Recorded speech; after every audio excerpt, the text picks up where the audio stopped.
Chapter 2 का नाम क्या है? राज्य एवं राष्ट्रीय। इस चैप्टर में हम लोग क्या पढ़ेंगे?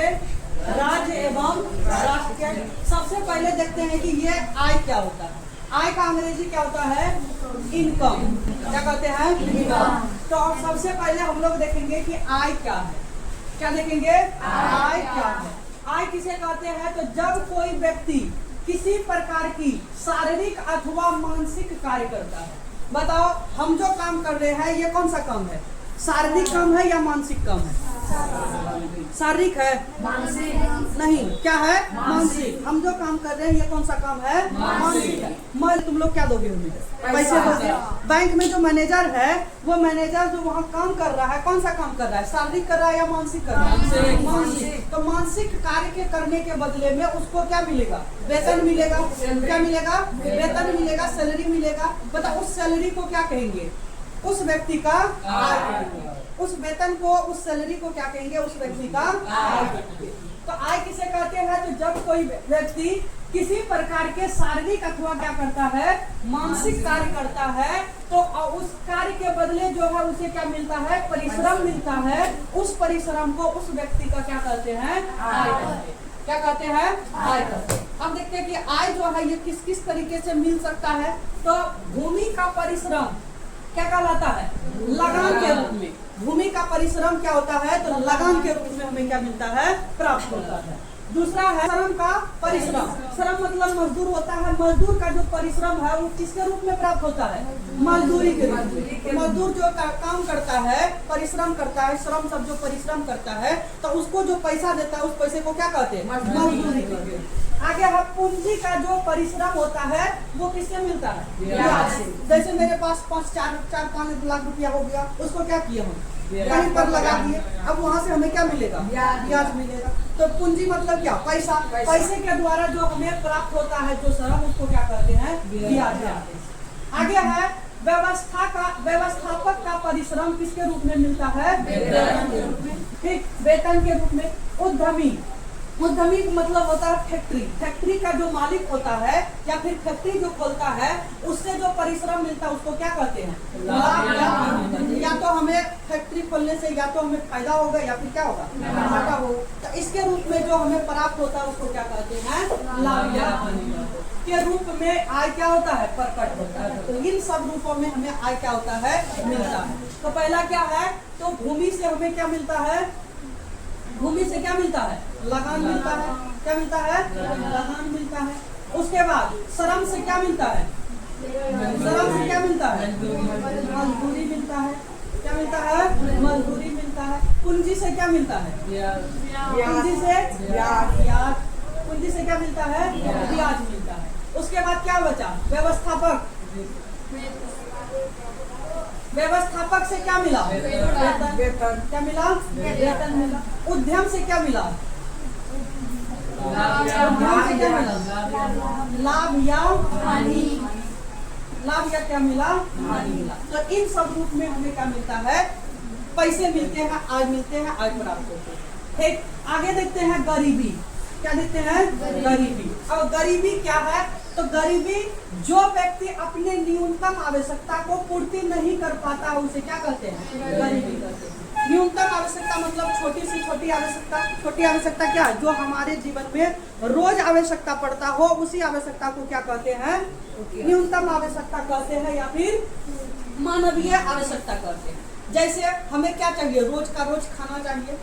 रोज का रोज क्या चाहिए? खाना चाहिए। रोज का रोज क्या चाहिए? कपड़ा चाहिए पहनने के लिए। अब रोज रोज नया कपड़ा नहीं खरीदेंगे, पुराने कपड़ा है तो लेकिन क्या करेंगे?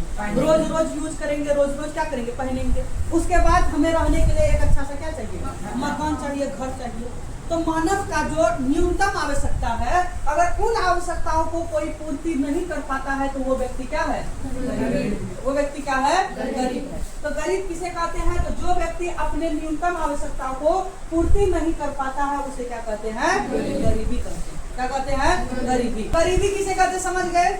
गरीबी किसे कहते हैं? तो जो व्यक्ति अपने न्यूनतम आवश्यकताओं को पूर्ति नहीं कर पाता है उसे क्या कहते हैं?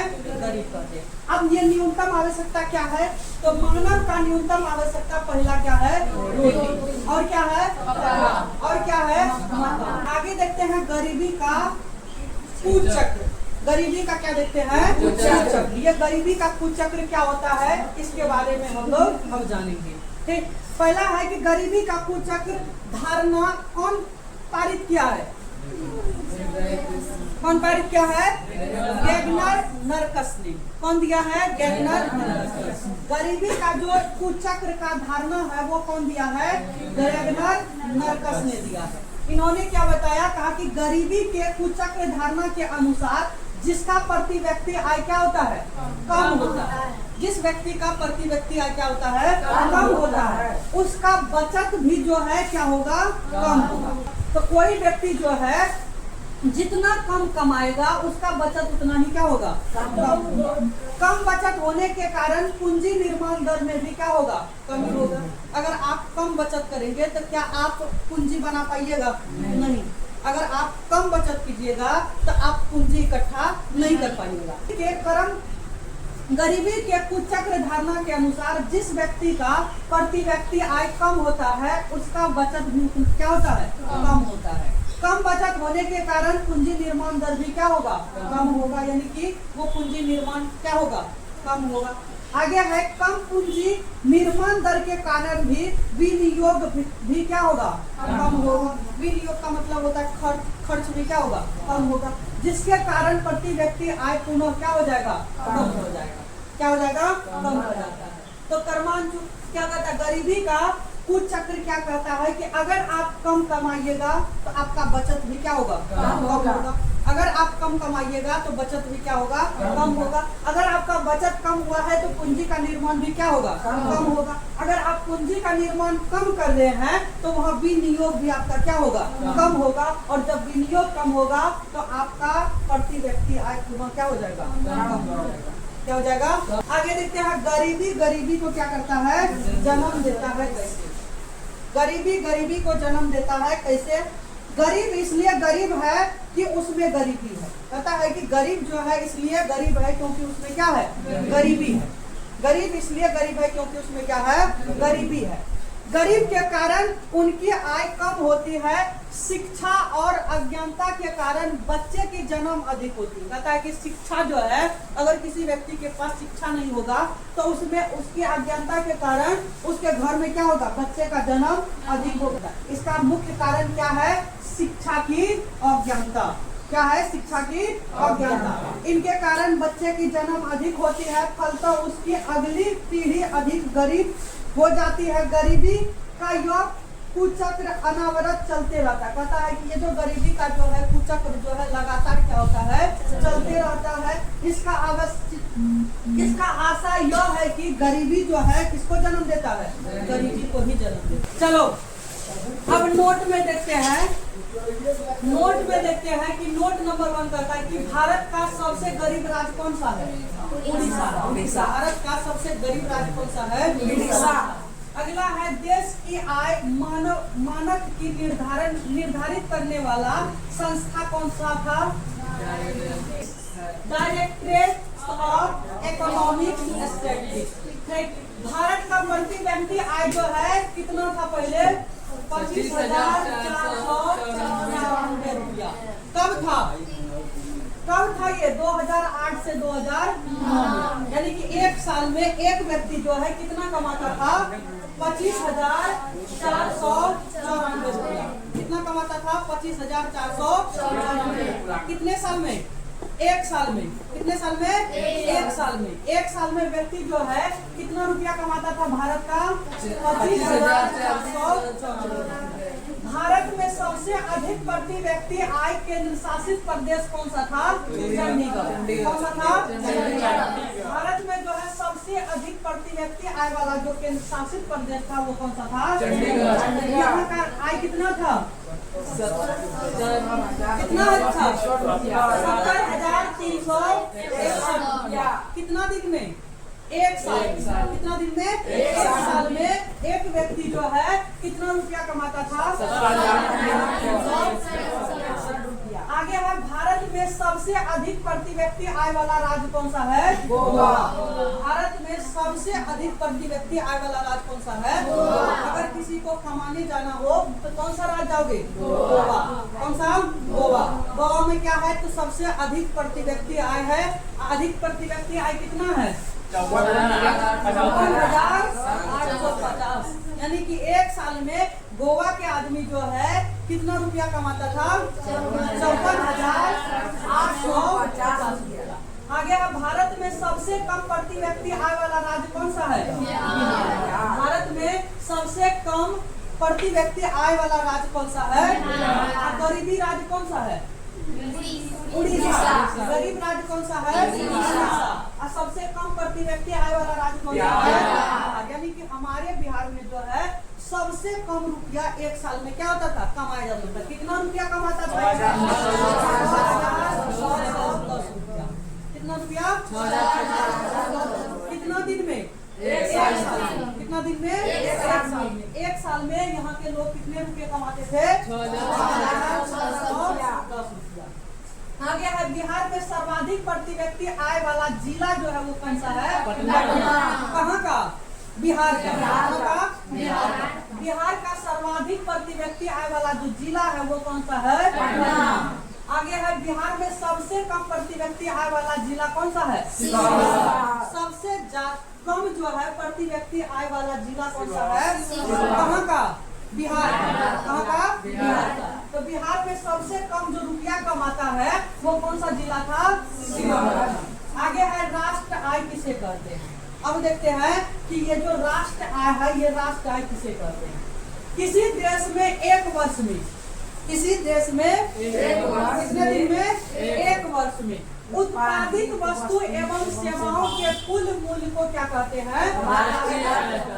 पता है कि किसी देश में एक वर्ष में उत्पादित वस्तु, कितना वस्तु को क्या किए हैं? उत्पादित किए हैं और कितना सेवा हम दिए हैं उनका कुल मूल्य को क्या कहते हैं? क्या कहते हैं? यानी कि एक साल में हमारे भारत देश में या फिर किसी देश में कितना वस्तु का निर्माण हुआ है और कितना सेवा चला है, इन दोनों में कितना फायदा हुआ है, कितना घाटा हुआ है, इनके कुल योग को क्या कहेंगे? राष्ट्रीय। क्या कहेंगे? राष्ट्रीय। राष्ट्र आय राष्ट्र के आर्थिक स्थिति को क्या करता है? आकलन का सर्वाधिक विश्वसनीय क्या है? मापदंड। कहता है कि राष्ट्र आय जो है राष्ट्र के आर्थिक स्थिति के आकलन का सर्वाधिक क्या है? विश्वसनीय मापदंड है। यानी कि अगर आपको राष्ट्र आय निकालना हो तो सबसे अच्छा जो मापदंड है वो क्या है? राष्ट्र आय है। राष्ट्र आय हम निकाल लेंगे तो हमारे देश का क्या पता चल जाएगा? इनकम पता चल जाएगा कि हमारे देश में कितना रुपया कमाया जाता है। आगे है भारत में राष्ट्र आय के लिए केंद्रीय संख्या का संगठन कौन किया था? CSO। कौन क्या था? CSO। जिसका फुल फॉर्म क्या होता है? Central statistical organisation. क्या होता है? Central statistical organisation. आगे देखते हैं भारत में राष्ट्र आय का आकलन में केंद्रीय संख्या संगठन का सहायता राष्ट्र प्रदर्शिता सर्वेक्षण संगठन कौन किया था? NSSO। कौन किया था? NSSO। आगे देखते हैं अगला क्वेश्चन है राष्ट्र आय का ऐतिहासिक परिवेश।